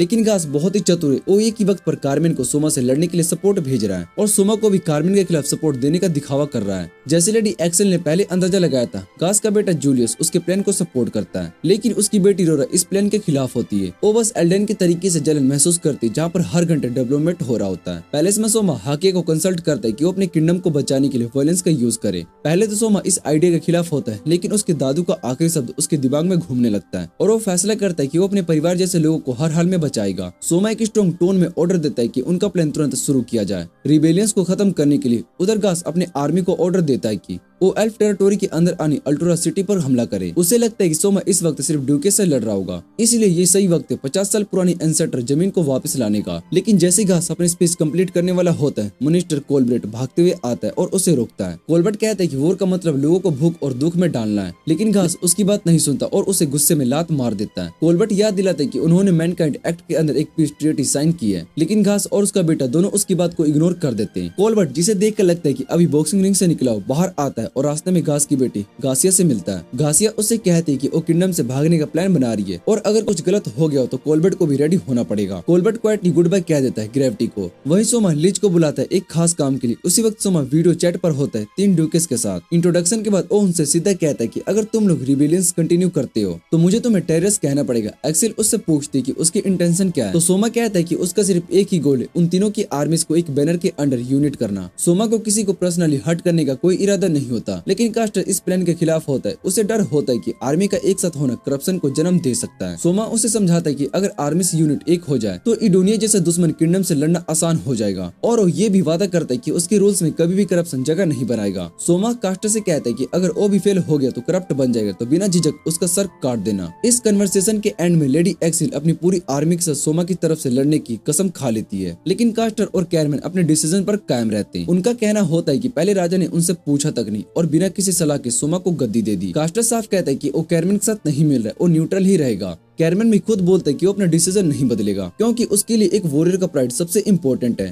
थोड़ी हीटेड बातें होती है, लेकिन सोमा एक रिक्वेस्ट करता है, अगर उनमें से कोई भी हार गया तो उसकी आर्मी विनर के अंडर लॉयल हो जाएगी। तभी लिज अपने बाल को काट लेती है और एक नया संकल्प और एक नई शुरुआत वो दिखाती है कि अब वो पूरी तरीके से सोमा के साथ है। जुआ भी ड्यूकेस के पास आकर खड़ी होती है और सोमा उसको थैंक यू बोलता है क्योंकि उसी की वजह से एक्सेल उसकी साइड आई। लिज उसे यकीन दिलाती है कि बाकी सभी उसके साथ ही है। बैटल का दिन आ चुका होता है। गास जोर से अपनी आर्मी को वॉर कराई देता है और एल्डन पर सडन अटैक का ऑर्डर देता है। वो अपनी सेना के साथ अल्ट्रोना सिटी में घुस जाता है जो कि एल्फ्राइन रीजन में होता है। वहाँ के क्राउड से लोकल लॉर्ड कहता है कि शहर के गेट खोलो, लेकिन वो आदमी डर के मारे कुछ वक्त मांगता है क्योंकि अल्टोरा की आर्मी 2 ग्रुप्स में बढ़ चुकी होती है, जो कि एक घास के साथ होती है और दूसरा बिना डरे उसका सर कुचल देने के लिए रेडी। जब जूलियस अपने फादर को सजेस्ट करता है कि गार्ड को डिसीव करो, घास गार्ड से कहता है कि अगर तुम हमें गेट के अंदर जाने दोगे तो हम तुम्हारे किसी भी सोल्जर्स को छुएंगे भी नहीं। लेकिन असल में घास दिखावा कर रहा होता है। उसका प्लान होता है गेट खुलते ही उस आदमी को मार दिया जाए। उसने अपने किंगडम के एंट्रेंस पर एक ह्यूज फोर्ट्रेस बना लिया होता है कि अर्थ मैजिक और कंस्ट्रक्शन टीम के सपोर्ट से अपोजिंग आर्मी हर हाल में फोर्ट्रेस तोड़ने की कोशिश करती है। पहले एरोस और फायरबॉल से अटैक होता है, लेकिन बाद में वो हैवी कैनन्स ले आते हैं। कैनन की पावरफुल शॉट से फोर्ट्रेस की दीवार में क्रैक पड़ने लगते हैं। तभी हाल किसे कहता है कि थोड़ी मैजिक यूज करो इसे बचाने के लिए, लेकिन काइट थक चुकी होती है। वो कहती है कि सारी मैजिक तो मैंने दीवार बनाने में लगा दिया। सब कुछ खत्म होने वाला होता है, लेकिन तभी अंधेरे से एक तीर आता है। सर डार्क अर्फेम एंट्री लेता है। एक एरो सीधा कैनन बॉल पर लगता है। सर डार्क अर्फेम का तीर कैनन बॉल को बीच से फाड़ देता है। वो हाल का शुक्रिया अदा करता है क्योंकि हाल ने उसकी बेटी को लैंडस्लाइड रन से बचाया था और उसकी बेटी कहती कि वो भी बड़ी होकर हाल जैसा बनना चाहती। ये सुनकर वो थोड़ा इरिटेट हो जाता है। आर्ट तुरंत रॉयल आर्मी को ऑर्डर देता है, सिर्फ कैनन्स पर अटैक करो, सोल्जर्स को इग्नोर करो। ये स्ट्रेटेजी काम कर जाती। जब कैरमैन को न्यूज मिलती है वो सरप्राइजिंगली काम रहता है। वो अपनी आर्मी के जनरल्स को कहता है कैनन फेल हो गए थे बट मेरे पास एक प्लान है। उसके पास 40,000 सोल्जर्स होते और सोमा के पास सिर्फ 10,000। कारमेन का प्लान होता है सोमा को खुद अपने आर्मी के पास खींच लाना, क्योंकि उसके हिसाब से सोमा अब सिटी में मौजूद नहीं है। आर्मी के डिफेंसिव स्टाइल उस बात का प्रूफ होता है। एक इविल स्माइल के साथ कारमेन पूछते है कि सब रेडी है ना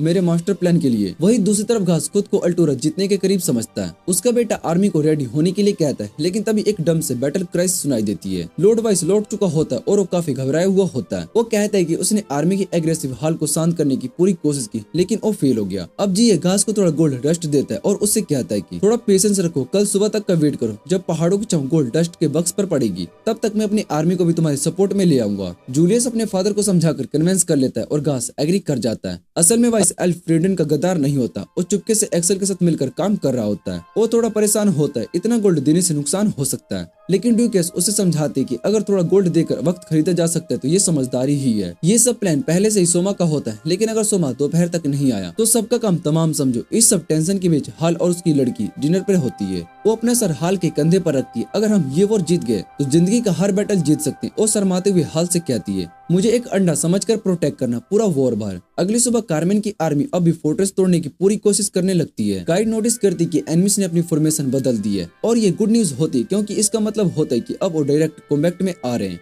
और ये फोरबिडन आर्मी के लिए फायदे का मौका बन सकता है। दूसरी तरफ घास और उसका बेटा वापस से उस जगह पर छुपे होते हैं जहां उन्होंने वाइस से डील की होती है। कंडीशन पूरी हो जाती है और घास ऑर्डर देता है अटैक। फोर्ट्रेस के पास अचानक से वर्निस की एक बड़ी सी सेना तेज गति से दिखाई देती है, जिसे देखकर हाल को लगता है कि शायद ये कारमेन की आर्मी के लिए रीइंफोर्समेंट आ रहा है। लेकिन इसके पीछे एक रात की पुरानी कहानी छुपी होती है जो कि रेड सिटी में हुई थी। कास्टर के सबसे करीबी आदमी ने उसे आकर बताया होता है कि रेड सिटी को एविक्यूएट कर दिया गया है और दूसरी जगहों की एयरफोर्स भी उसके साथ मिलने के लिए रेडी है। लेकिन कास्टर को इन सब में कोई इंटरेस्ट नहीं होता है। उसका कहना था कि उसकी रिबेलियन की ग्लोरी को किसी के साथ शेयर नहीं करेगा। हाँ, इतना जरूर था कि अब उसका नजरिया सोमा के लिए थोड़ा बढ़ने लगा था। उसको ये डर लग रहा होता है कि कहीं सोमा कोई ऐसा कदम ना उठा ले जो कि सबको सरप्राइज कर दे। तभी जब कास्टर किसी से बात कर रहा होता है, कार्ला हल्फ करते हुए रूम में आती है और कहती है कि सोमा की फोर्सेस दिखने को मिली है, लेकिन हैरानी की बात यह होती कि वहाँ सिर्फ एक ही शिप दिखाई दे रहा था। उसी वक्त सोमा का एक फेस टाइम रिक्वेस्ट आता है जिनमें से कास्टर से बात करना चाहता है। जब तक शिप ड्यूक के कास्टर तक खींच कर लेकर जाया जा रहा होता है, उसी वक्त वो शिप कैनन बॉल छोड़ना शुरू कर देता है। कास्टर ये देखकर हैरान हो जाता है कि सोमा ने कितना यूनिक मूव खेला। सोमा कास्टर को एक मौका देता है विनिंग टीम से मिलने का, लेकिन कास्टर इस बात को घिन से ठुकरा देता है। वो कहता है कि वो अपनी इज्जत को सरेंडर करके बर्बाद नहीं करेगा। सोमा उससे अलविदा कहता है और कास्टर गुस्से में कार्ला से कहता है कि कैनन्स को तुरंत बंद करो।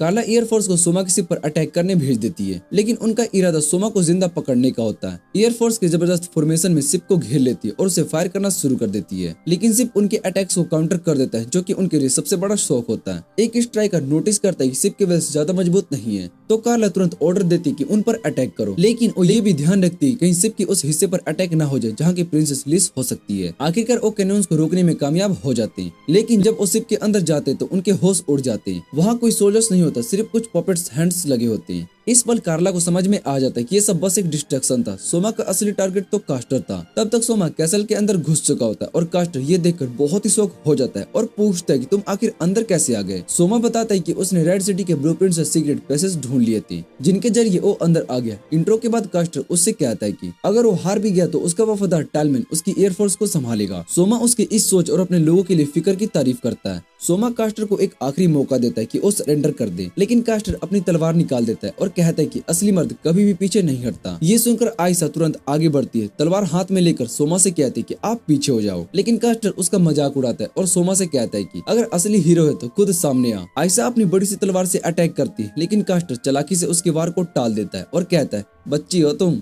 आयशा गुस्से से कहती है कि मैं कई दशकों से जिंदा हूँ। फिर एक जबरदस्त झटके के साथ वो कास्टर को दीवार से टकरा देती है। कास्टर उसकी शक्ति को देखकर बहुत ही हैरान हो चुका होता है। आयशा कहती है कि अगर मुझे डम लड़की कहा जाए तो मुझे कोई फर्क नहीं पड़ता, जब तक मेरे पास इतनी ताकत है कि मैं सोमा को बचा सकूं। ये सुनकर कास्टर सोचता है कि सोमा आखिर कितना अच्छा इंसान है जो कि ये उसके लिए अपनी जान वफादारी पे लगा रही है। तभी अचानक लिज कहीं से आ जाती है और एक सरप्राइज अटैक के साथ वो अपने मैजिक से कास्टर को बर्फ के जाल में फंसा देती है। उसके बाद वो अपनी तलवार से आइस को तोड़ती है और कास्टर पर वार करती है, जो कि उसे जमीन पर गिरा देता है। प्रिंसेस लिज कास्टर के लिए थोड़ा दुख महसूस करती है, लेकिन कास्टर कहता है मैं अपनी ईमानदारी से लड़ता हूँ और हाँ मैं हारा जरूर हूँ, लेकिन अपनी गर्व अभी भी जिंदा है मेरी। फिर वो लिज से पूछते सोमा क्या अच्छा इंसान है। लिज कहती है कि मेरे लिए तो बहुत ही अच्छा इंसान है, इतना अच्छा कि मैं उसके लिए अपने पिता से भी लड़ सकती हूँ। तभी उनके बैटल से फटने की आवाज सुनाई देती है लिज तुरंत कास्टर के गले में एक सोल्ड कोलर लगा देती है और वो कहती है कि अगर तुमने मेरे मास्टर यानी कि सोमा को नुकसान पहुंचाने की कोशिश की तो ये कोलर तुम्हारा गला दबा देगा और तुम्हारे सर को काट देगा। थोड़ी देर के बाद कार्ला वहाँ पर आती है और अपने पिता को जमीन पर गिरा हुआ देखकर और उनके गले में स्लेव कोलर देखती है और गुस्से से तलवार निकाल लेती है, लेकिन लिज उसे रोकती है और कहती है अगर तुमने कुछ भी उल्टा सीधा किया तो तुम्हारे पिता की जान जा सकती है। सोमा अपना वादा निभाता है और टोलमैन को टेम्पररी एयरफोर्स का जनरल बना देता है, लेकिन अब वो फॉरबिडन आर्मी के लिए काम करेगा। टॉलमैन सेवा देने के लिए रेडी होता है, लेकिन पूछता है ड्यूक और उनकी बेटी का क्या होगा। सोमा कहता है कि जंग के बाद उनका फैसला किया जाएगा, तब तक टॉलमैन को फोर्स असेंबल करनी होगी और सबको अनाउंस करना होगा कि अब वो नए कमांडर के अंडर काम करेंगे। जब वो कार्मेन के डुची की तरफ निकलते हैं तो रात के वक्त लिज कार्ला के बारे में अच्छी बातें कहने लगती है। वो कहती है कि कार्ला एक समर्पित और बहुत ही अच्छी लड़की है और मजाक में ही हिंट देती है कि शायद से उसके बड़े आर्मर के पीछे काफी अट्रैक्टिव बॉडी होगी। सोमा अब समझ चुका होता है कि लिज उसे उसकी तरफ धकेल रही थी, जहाँ पर वो कार्ला की जान बख्श दे और शायद से उसे अपनी कंक्लूड बना ले। गद्दारी जैसे गुनाहों को नजरअंदाज किया जाए तो लोगों को भरोसा उस पर से उठ जाएगा। तब कार्ला खुद लिज से कहती कि मेरी जिंदगी के लिए इतनी भीख मत मारो। तब कार्ला खुद लिज से कहती कि मेरी जिंदगी के लिए इतना इत्तेजाज मत करो। सोमा ने हमें कई बार चिट्ठियां भेजी थी समझाने के लिए, लेकिन हमने उसको ठुकरा दिया। इसी बीच एल फेरिन का फोर्ट्रेस जहाँ पर हल और काइट मौजूद थे, वहाँ से एयरफोर्स को भी अपनी तरफ आते हुए देखते हैं। काइट समझ जाता है कि सोमा जीत गया। टॉलमैन तुरंत ऑर्डर देता है कि कैरबिन के कैसल पर हमला करे, लेकिन रेजिडेंटल एरिया को चुना नहीं। सोमा और हाल एक दूसरे को बधाई देते और अपनी प्लानिंग के सफल होने पर दोनों ने मुश्किलें झेली, लेकिन अंत में जीत उनकी ही हुई। कार्ला ये सब देखकर हैरान होती है क्योंकि हाल राजा के साथ इतनी कैजुअली से बात कर रहा होता है। लिज मुस्कुराकर कहती है कि सोमा चिल है, सबको ऐसे ही ट्रीट करता है। दूसरी तरफ कार्मेन के जनरल्स रिपोर्ट्स लेकर आते हैं कि एयरफोर्स के अटैक से होने वाले नुकसान की। वो पूछते हैं कि अब हम क्या करें, जो हमारा था उसने हमारी पीठ में छुरा घोंप दिया। कैरमेन अब समझ चुका था कि जब सोमा ने आसमान में कब्जा ले लिया था तब से उनकी हार तय थी। उसके लोग अब बंदूक बन चुके थे, लेकिन जनरल अलग ही सोच रहे थे। उनका कहना था कि अब भी हम सुरक्षित है और सिविलियंस को ह्यूमन शील्ड बना सकते हैं। इनकी इतनी घटिया सोच सुनकर कैरमेन को बहुत ही झटका लगता है। उसे लगता था कि वो उन्हें प्रोटेक्ट कर रहा है, लेकिन असल में तो ये सबसे खतरनाक लोग निकले। कैरमेन तुरंत डिसाइड करता है कि इन सब जनरल्स के गले में स्लेव कॉलर्स लगाए जाए ताकि ये लोग अब सोमा से अपनी जान की भीख मांग सके। और तब कैरमेन अपने राइट हैंड मैन से कहता है कि मेरे गले में भी स्लेव कॉलर लगाओ और सोमा को जाकर कह दो कि मैं पूरी तरीके से सरेंडर करता हूँ। जब ये मैसेज सोमा तक पहुँचता है तो उसके रॉयल फॉलोअर्स हैरान रह जाती है। जंग खत्म हो गई थी, वो भी बहुत ही जल्दी। कैरमेन जो अब एक बोतल महंगी वाइन के साथ अकेला बैठा था, उसे किंग एल्बर्ट ने गिफ्ट दिया था। वो कहता है कि मैं इसे पीने वाला था जब मेरी बेटी लिज की शादी होगी, लेकिन अब उसे लगता है कि शायद से वो दिन कभी नहीं आएगा। तभी बेवुल्फ तेजी से आता है और कहता है कि अच्छी खबर मिली है, सोमा ने सिटी इन्वेड नहीं की, वो सिर्फ कैरमेन की आर्मी को लेकर थोड़ी दूर जगह गया है। ये सुनकर कैरमेन इतना खुश हो जाता है कि अपनी वाइन बोतल को उठाकर कह देता है ये टोस्ट है सोमा और लिज के नाम की। कार्ला अब भी बहुत ही कंफ्यूज थी, उसे कुछ समझ में नहीं आ रहा था, इसलिए वो सीधा सोमा और लिज से पूछती कि ये सब क्या हो रहा है, मुझे सच बताओ। हमें पता चलता है कि पूरा प्लान ड्यूक कार्मेन का ही था। कार्मेन सोमा कार्ला को बताता है कि उसका कभी भी ड्यूक डैम से लड़ने का कोई इरादा था ही नहीं। उसके साथ सिर्फ एक ही शख्स था, ड्यूकेस, वो भी इसके लिए क्योंकि उसकी नातनी का रिश्ता सोमा और उसके साथ हुआ था। चाहे वो सोमा ड्यूक का ओपन सपोर्ट ना करता हो, लेकिन कैरमेन के अपने सीक्रेट्स प्लान थे। आर्मी के करप्ट ऑफिसर को एक्सपोज करना और उनसे निपटने के लिए ये प्लान पूरे किंगडम में फायदे के लिए था। कैरमेन कार्ला से माफी मांगता है क्योंकि उसके फादर को इस प्लान के बारे में नहीं बताया गया था। अगर ये प्लान लीक हो जाता तो कैरमेन की कुर्बानी बेकार हो जाती। कार्ला ये बात सुनकर कहती है कि अब वो सब कुछ समझ गई और ये भी कि कार्मेन ने अपनी जान दांव पर लगा दी थी। सीन वापिस से एल्मोरा में शिफ्ट हो जाता है और गियूस और उसका बेवकूफ बेटा मिलकर वाइस को सबक सिखाने का प्लान बना रहे होते हैं। तभी वो देखते हैं कि एक औरत दीवार पर चढ़ रही होती है और गियूस हैरान हो जाता है, ये तो ड्यूकेस है। फिर उसे समझ में आता है कि शायद से वो पूरे वक्त यहीं पर थी और सोमा से क्लोज कॉन्टेक्ट में बैठी थी। गियूस का बेटा तुरंत सब कुछ समझ जाता है, ये तो साफ एक ट्रैप है। वो अपने फादर से कहता है कि हमें तुरंत यहाँ से निकलना होगा। तभी एक्सेल एक पोर्टल क्रिएट करता है जिसमें सोमा का अनाउंसमेंट सब कुछ जगह दिखाई देता है। सोमा प्राउडली बताता है कि अब सिविल वॉर जीता जा चुका और पूरा आर्मी उसके कंट्रोल में। साथ ही वो गियूस का भी सच सभी के सामने लाता है कि गियूस ने वॉर का फायदा उठाकर अल्टा मोरा पर कब्जा करने की कोशिश की। इसलिए सोमा उस पर डिक्लेयर करता है और कहता है फॉरबिडन आर्मी आयन के कैपिटल की वैन की तरफ बढ़ रही है, जिसे कि वो जलाकर राख कर देंगे। ये खबर एडोमिया के प्रिंसेस तक पहुंचती है। उसके फादर की आर्मी को रास्ते में ही अबूस कर दिया गया और आधी आर्मी खत्म हो चुकी थी, लेकिन जूलियस और गियूस आपस में विलेज को लेकर कुछ सोल्जर्स जमा कर लेती हैं। जब तक वो कैपिटल पहुंचते हैं, एल हार्डन सिटी को कब का कैप्चर कर चुका होता है और हर तरफ उनके फ्लैग्स लगे होते हैं। गियूस ये सब देखकर टूटे दिल से कहता है लड़ाई अब से खत्म हो चुकी है, पर उसका बेटा कैसल की तरफ देखता है और नोटिस करता है कि कैसल पर एल्फाइड की कोई भी फ्लैग नहीं है। वो तुरंत कमांड देता है फॉरबिडन आर्मी को वहां से हटा दो। सोमा को ये सुनकर मजा आता है क्योंकि इसका मतलब है कि सीधा फेस टू फेस वॉर होगा। वो अपनी आर्मी को ऑर्डर देता है कि फुल फोर्स में अटैक करें। आर्क अपने सोल्जर्स को अपनी स्पेशल फॉर्मेशन में सेट कर देता है। बैटल स्टार्ट होती है, दोनों आर्मीज पूरा दम लगाकर लड़ाई करते हैं। तभी काइट गेम को चेंज कर देती है। वो अपनी मैजिक पावर्स का यूज करके कुछ सोल्जर्स को अर्थ बैरिकेड्स में फंसा देती है और हाल अपने फेरी स्पेयर इंजर्ड सोल्जर्स की तरफ फेंकता है। जब बैटलफील्ड में सब कुछ हो रहा होता है, सोमा के मन में कुछ और ही चिंता चल रही होती है। कार्ला उससे पूछती कि उसका चेहरा इतना उदास क्यों है। सोमा कहता है कि अगर ये जंग ज्यादा खून खराबा बन गया तो शायद से मुझे अपनी इज्जत को छोड़कर दुश्मन से अपने लोगों की भीख तक मांगनी पड़ेगी। लेकिन उसे ये भी महसूस हो रहा होता है कि अब वो एक टेम्परेरी किंग की तरह नहीं है, वो एक असली राजा की तरह सोचने लगा। इवन उसे वॉर तक और वायलेंस भी पसंद नहीं है। इस वजह से वो डिसाइड करता है कि अब और नहीं, वो सिर्फ एक्टिंग किंग ही नहीं बनेगा, अब वो बैटलफील्ड में आकर एक सच्चा राजा बनकर खड़ा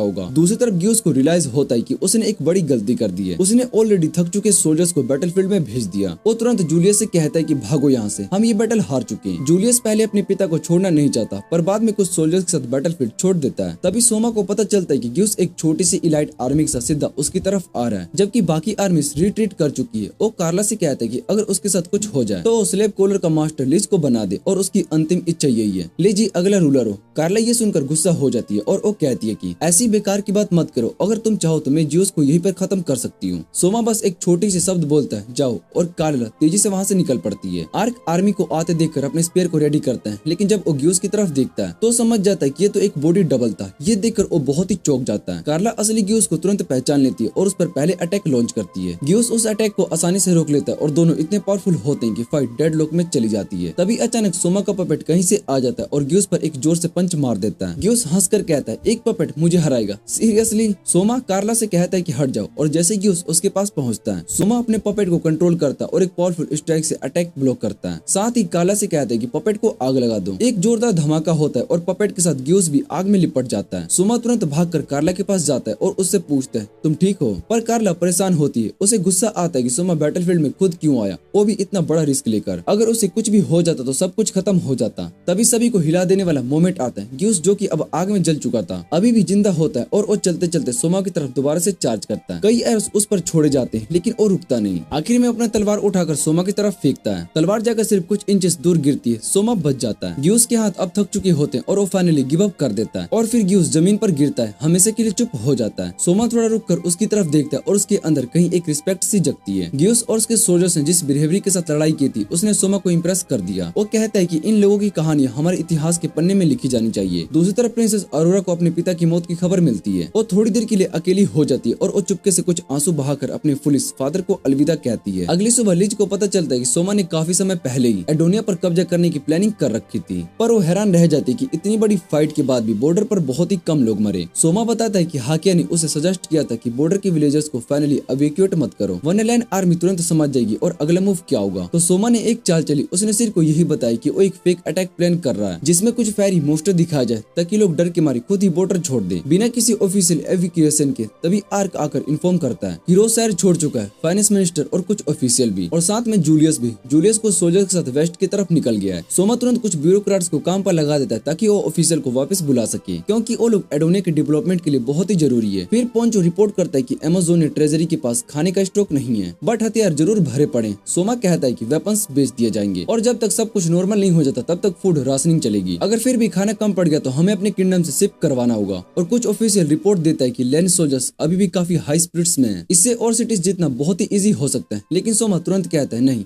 हम कोई और शहर नहीं जीतने वाले। वो बताते हैं कि एम्पायर ऑलरेडी उसके पीछे आने वाली क्योंकि उसने मैनकाइंड ट्रीटी तोड़ दी है। ये वही ट्रीटी है जो कि ह्यूमंस को डीमन के खिलाफ एक बनाए रखती थी। और जब सोमा ने मिलिट्री फोर्स का यूज करके वैन का कैपिटल जीत लिया जो ट्रीटी का सिग्नेटरी था, वो एम्पायर कुछ भी कर सकता है वो सिटी वापस लेने के लिए। लिज पूछती कि आपने फिर उस ट्रीटी को साइन क्यों नहीं किया जब आपको पता था कि क्या हो सकता है। सोमा ठंडे लहजे में कहते हैं क्योंकि उस डिक्लेरेशन में एक सीक्रेट कैसूस था जो फ्यूचर में एम्पायर को तोड़ भी सकता है। तभी आर्क बोल पड़ता है, ये जंग एक बड़े एल्फ फाइट के किंगडम के खिलाफ बहुत ही बड़ा गुस्सा और नफरत फैला चुकी है, क्योंकि आपने सोचा कि लोगों का गुस्सा कैसे कम किया जाए। एक दिन सोमा अपनी प्लानिंग के नेक्स्ट फेज के लिए जुआ को बुलाता है। जैसे ही जुआ आती सबसे पहले तो उसके नेवी यूनिफॉर्म को देखकर ही दीवाने हो जाती है, क्योंकि उसमें काफी ज्यादा हॉट लग रही होती है। सोमा उसको बताता है कि उसने उसे इसलिए बुलाया था क्योंकि अब अपने नए प्रोजेक्ट लौरा लेक को शुरू करने वाला है। उसके बाद हमें एक न्यूज एंकर दिखाई जाती है जो कि ब्रॉडकास्ट पे होती है। वो कहती है कि अब से वो किंगडम ऑफ एल्फेन और उसके आसपास के एरिया को रोज न्यूज लोगों तक पहुंचाएगी। लगता है कि सोमा ने कुछ एंटरटेनमेंट का शो भी ऑर्गेनाइज किया है। अगले सीन में हमें हमें अला दिखाई देती जो कि एक सुंदर सी ड्रेस पहनी होती है लेकिन थोड़ी अनकंफर्टेबल फील कर रही होती है। तभी सोमा स्क्रीन पर उसके साथ आता है और पूरा एडोनिया का जनता हैरान रह जाता है ये देखकर कि गैस जैसे स्ट्रॉन्ग एनिमी को हराने वाला बंदा इतना यंग है। फिर सोमा अनाउंस करता है कि एल्फ्रेडिना का पहला म्यूजिकल शो होने वाला है। स्टेज पर एक छोटी सी लड़की आती है और अपना एक प्यारा सा गाना गाती है। सभी उसकी परफॉर्मेंस से बहुत ही ज्यादा खुश होते हैं और उसके बाद जुहा की परफॉर्मेंस आती है। इसी बीच आयशा सोमा को एक साइड लेकर जाता है और उससे कहता है कि उसने एक सरप्राइज गेस्ट को बुलाया जो कि नेक्स्ट परफॉर्मेंस करेगा, लेकिन वो चाहता है कि आयशा उसके पीछे खड़ी रहे और बिना किसी हेजिटेशन के। आयशा अपना सीना पीट कर कहती है मैं अपनी जान दे दूंगी लेकिन तुम्हें कुछ भी नहीं होने दूंगी। सोमा उसकी इस जोश पर जवाब से थोड़ा ऑकवर्ड फील करता है, खास करके उसकी प्लॉट कैनन्स हिलती है। फिर जून की परफॉर्मेंस क्राउड को बहुत ही पसंद आती है। उसके बाद सोमा अपने सरप्राइज गेस्ट को बुलाता है, lieutenant general Margarita of Amadea. वो अनाउंस करता है कि Margarita land national anthem performance करेगी। ये सुनकर सब लोग बहुत ही शॉक्ड हो जाते हैं और एकदम से साइलेंस छा जाता है। लेकिन जैसे ही मार्गेटा गाना स्टार्ट करती सभी लोग रिस्पेक्ट में प्लेड करते हैं। गाना खत्म होने के बाद मार्गेटा सोमा से कहते हैं कि अब तो मेरा सर काट सकती हो, लेकिन सोमा उसे सरप्राइज कर देता और कहता है कि उसके पास ऐसा करने का कोई वजह नहीं है। मार्गेटा हैरान रह जाती क्योंकि लैंड का एंथम बेसिकली अल्फा से अपनी छीनी हुई जमीन वापस लेने की बात करता है। फिर भी सोमा कहता है कि एल्फ्रीडम में ऐसी सिली लॉस नहीं है जो दूसरे देश के एंथम पर बैन लगाएगी। एक अच्छा देश वही होता है जहाँ के लोग अच्छे से गा सकते हैं। इसी बीच सोमा की एक और प्रेडिक्शन सच होने वाली होती है। ग्रैंड केओस एम्पायर जो कि मैनकाइंड ट्रीटी को फोरफ्रंट पर उसका लीड कर रही होती है। एक सुंदर और जेंटल नेचर वाली लड़की मारिया जिसे कि लोग सेंथ ऑफ एम्पायर के नाम से जानते हैं। मारिया की छोटी बहन जीन उससे कहती है कि वो भी वैन सिटी जाने वाली जिसमें अभी सोमा ने जीता है ताकि वहाँ पर जाकर नेगोशिएशन कर सिटी का कंट्रोल वापस से ले सके और अपने एम्पायर का प्रेस्टीज बनाए रख सके। सोमा जो भी रिसेंट कॉन्क्विट से थोड़ा चौक चुका होता है वापस पेपर वर्क में घुस जाता है। उसे अब रियलाइज होता है कि वैन को जीतने के बाद उस पर रिस्पॉन्सिबिलिटीज काफी बढ़ गई है। लेकिन एक अच्छी बात यह होती है कि वैन के लोग जो कि सालों से ऑफर सेशन में जी रहे होते हैं अब फिर से जीने की उम्मीद को लेकर खड़े हुए। वॉर को भी लगता है कि जब से उसके पिता की पावर छीनी गई तब से उसके लोगों की पहली बार फ्रीडम का असली मजा आ गया। मारिया को अब ये लगने लगता है कि उसके भाई को कभी भी राजगद्दी तक पहुंचने का मौका नहीं मिलेगा और इस सब का रीजन कोई और नहीं बल्कि सोमा था। उसके ब्रॉडकास्ट के टाइम पर दिया गया मोटिवेशनल स्पीच लोगों के दिल को छू गया था। उसके बाद उसने तुरंत राज्य के टैक्सेस को कम किया और गुड्स सप्लाई को बढ़ाने का काम शुरू कर दिया। लेकिन मारिया अब डिसाइड कर लेती कि अब वो सोमा से इसका बदला लेगी। उसने जो कैपिटल और उसके फैमिली के साथ जो किया है उसका हिसाब चुकाना पड़ेगा। तभी सोमा को पता चलता है कि एक आर्मी उसकी तरफ बढ़ रही है। वो अपने लोगों से कहता है कि अगर कोई भी अपडेट मिले तो तुरंत उसे बताया जाए। इस मोमेंट में पोंचो उसके पास आता है और साथ में लाता है एक अजीब से लिली प्लांट। ये लिली प्लांट एक हेलुसिनेशन वाला इफेक्ट देती है, लेकिन सबसे खास बात ये होती है कि इसके रूट्स जिनका टेस्ट बहुत ही जबरदस्त था उसकी वैल्यू भी बहुत ही ज्यादा थी। लेकिन इन रूट्स को हार्वेस्ट करना इतना आसान काम नहीं था, इसलिए यूज किया जाता था ऑरेंज का जो कि प्लांट्स के नशा वाले इफेक्ट को अडिक्ट होते थे। सोमा पूछते कि एडोनिया में कोई ऑरेंज है तो पोंचो कहता है और उसने ऑलरेडी टोमो को भेज दिया है नेगोशिएशन के लिए। डील ये होती कि ऑरेंज को बैरल्स में भरकर वीट दिया जाएगा और बदले में वो लोग अपना मेन पावर्स देंगे इस रूट को हार्वेस्ट करने के लिए। सब कुछ सेट होने के बाद पोंचो एक स्ट्यू बनाता है लिली रूट्स का और लोगों को सर्व करता है, साथ ही थोड़ा सा पैक करके लोगों को घर लेकर जाने के लिए भी देता है। अगला सीन मार्केट का होता है। सोमा, लूना और टोमो मार्केट में होते हैं। सोमा ने एक हैट पहना होता है ताकि उसकी आइडेंटिटी छुपी रहे। तभी टोमो शॉपिंग के लिए भाग जाती है और लूना सोमा के पास आकर उसका हाथ पकड़ लेती है। वो कहती है कि तुम मेरे साथ सेफ हो, कोई भी चिंता मत करो। फिर वो सजेस्ट करती है कि चलो टोमो के लिए कुछ शॉपिंग्स करते हैं, जो अब सोमा की छोटी बहन जैसे हो गई थी। शॉप में पहुंचकर सोमा टोमो से कहता है कि वो पसंद आ गया, ले लो। लूना उसके साथ ड्रेसेस देखने लगती है और सुंदर सुंदर कपड़े उठाती है, लेकिन सोमा एक अजीबोगरीब अगली से सूजस उठा लेता है। तो लूना उसे पोलाइटली समझाती है और एक मिलिट्री स्टाइल एनालॉजी के थ्रू उसे बताती है कि लड़कियां और लड़कों का शॉपिंग करने का स्टाइल बहुत ही अलग होता है। सोमा तब समझ जाता है कि पूरा शॉपिंग का कंट्रोल लूना को दे देता है। वो पूछते कि ये मिलिट्री एग्जाम्पल देने की जरूरत थी तो लूना कहती है क्या करें, आजकल मुझे एक छोटी सी क्यूट सी डेविल से डील करना पड़ रहा है। अमिया की प्रिंसेस हिंट वो स्मार्ट और थोड़ी सी चालाक भी है। शॉपिंग के बाद टोमो एक सुंदर सी ड्रेस में दिखाई देती है। उसके हाथ में कपड़ों से भरा हुआ एक बैग होता है जितना वो खुद उठा भी नहीं पा रही होती है। वो खुश हो जाती है और अपने बड़े भाई सोमा का शुक्रिया अदा करती है। हाँ सूजस थोड़े अगली थे लेकिन गिफ्ट तो गिफ्ट होता है। सोमा फिर लूना को एक लैबेक सफेद हेयर पिन गिफ्ट करता है। लूना ब्लश करती है और शर्मा जाती है, फिर थैंक यू भी बोलती है। उसके बाद लूना उससे कहती है कि बाकी सभी के लिए कुछ गिफ्ट लेना, तो सोमा मुस्कुराता है और कहता है कि सबके लिए गिफ्ट्स रेडी है। सोमा फिर लूना से कहता है कि फॉर्मेलिटीज को छोड़ो और उसे उसके नाम से बुलाए। लूना थोड़ा शर्मा कर उसके पास झुक जाती है और चीख कर कहती है नोटी फ्लट।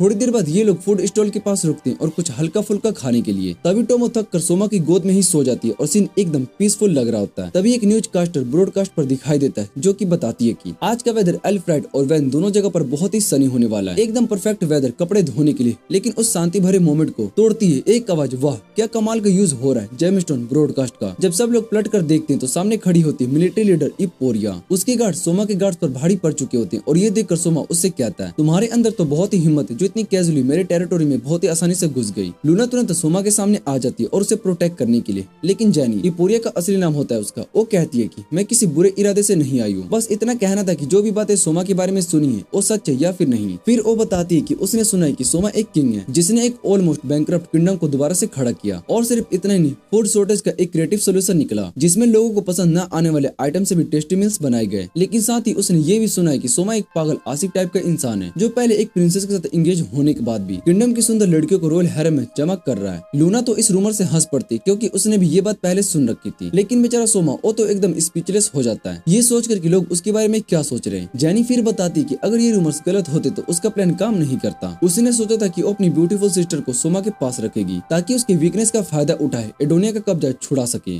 सोमा को थोड़ा शौक होता है इतनी रिस्पेक्टेबल और प्योर इमेज वाली लड़की जिसे लोग एम्पायर का सैंत कहते, उससे ऐसे कोई कौन काम करवा सकता है। लेकिन जेनी एकदम कैजुअली कहती मेरी सिस्टर को सैंत कहना बिल्कुल भी पसंद नहीं है क्योंकि असल में वो सैंत तो है ही नहीं। फिर भी वो कहती है कि मारिया को कोई दिक्कत नहीं है, उसका टाइटल यंग लड़कों पर काम करे। ये सुनकर लूना एक मस्ती भरा नाम बताते सोंगट्रेस और सोमा से पूछती कि कैसा लगा ये टाइटल। कुछ देर के बाद जिनी कहती तुम एक बहुत ही इंटरेस्टिंग किंग हो जो अपने मिनिस्टर के साथ इतनी अच्छी से बॉन्डिंग बनाए रखा है, यही सबूत काफी है कि तुम्हारा किंगडम काफी स्टेबल है। फिर वो कहते हैं कि मेरी सिस्टर भी इसी वजह से सैंत कहलाती है और वो लोग उससे थोड़ा डिस्टेंस बना कर रखते हैं। मारिया अपने फर्ज के प्रति इतनी समर्पित है कि वो हर किसी के साथ बराबरी का व्यवहार करती है। एडोनिया को छुड़ाने की मांग भी उसी ने ही की क्योंकि उसका उस जगह से कोई प्रोफेशनल फायदा नहीं था, बस इंसानियत के लिए। जिनको सोमा का ब्रॉडकास्टिंग आइडिया काफी अच्छा लगता है वो उससे पूछती है कि मैं भी अपने देश में कुछ ऐसा स्टार्ट कर सकती हूँ। फिर वो हैरान होती है कि सोमा ने इतना इनोवेटिव आइडिया कैसे सोचा। तब सोमा शांति से कहते हैं जहाँ से मैं आया हूँ वहाँ तो ये एक कॉमन चीज है। ये सुनते ही जिन एकदम से झुक जाती है और पूरे एम्पायर की तरफ से माफी मांगते हैं कि उन्होंने उसकी दुनिया में बुला लिया। सोमा मुस्कुराता है और कहता है कि मुझे पता है कि एम्पायर को किसी हीरो की जरूरत नहीं थी, मैं तो बस एक बलि का बकरा था एल्फ्रेडन की तरफ से। एल्फ्रेडन किंगडम में ऑफिशियली मैनकाइंड टेस्ट नहीं किया था लेकिन उनका फायदा जरूर उठाया था। लेकिन उनकी हालत इतनी खराब थी कि वो दूसरे किंगडम की तरफ से कंट्रीब्यूट नहीं कर पाए, तो उन्होंने एक हीरो को समन किया सिर्फ दिखाने के लिए कि वो भी कुछ कर सके। जीन मानती कि किसी ने एक्सपेक्ट नहीं किया था कि समन वर्क करेगा या एल्फ्रेडन की हालत कभी सुधरेगी, लेकिन सोमा ने सबको गलत साबित कर दिया। अब सोमा बस अपने परिवार को प्रोटेक्ट करना चाहता है और चाहता है कि जिन उसके एडोने जुरिडिक्शन एक्सेप्ट करे। लेकिन जीन कहती है कि मुझे भी अपने नए परिवार की रक्षा करनी है। सोमा कहता है तो फिर हमें बैठकर नेगोशिएशन करना चाहिए ताकि दोनों तरफ से शांति बनी रहे। जीन हंसती और कहती कि उम्मीद है कि तुम नेगोशिएशन में जेंटल रहोगे, और फिर वो पलट कर चली जाती। लेकिन उस पल का वाइब कुछ और ही था, जैसे आने वाली बातें उतनी सिंपल नहीं थी। कैसल लौटने के बाद टोमो सब लड़कियों को अपने नए ड्रेसेस दिखाती जो कि बहुत ही एक्साइटेड हो जाती है। तब सोमा आयशा को एक लिपस्टिक देता है जो कि उसके लिए लाया था। आयशा खुशी से ब्लश करने लगती है और कहती है कि मैं तुम्हारे लिए और भी ज्यादा लड़की जैसे बनने की कोशिश करूंगी मेरे प्यारे किंग। ये देख कर लिज की आंखों में जलन सी होती है। तभी सोमा उसे एक सुंदर सा नेकलेस देता है जो कि उस पर बहुत ही खूबसूरत लगता है। सोमा सबको हंसते मुस्कुराते देख रहा होता है और उसके मन में एक सोच होती है, मैं इस परिवार को हर हाल में सुरक्षित रखूंगा।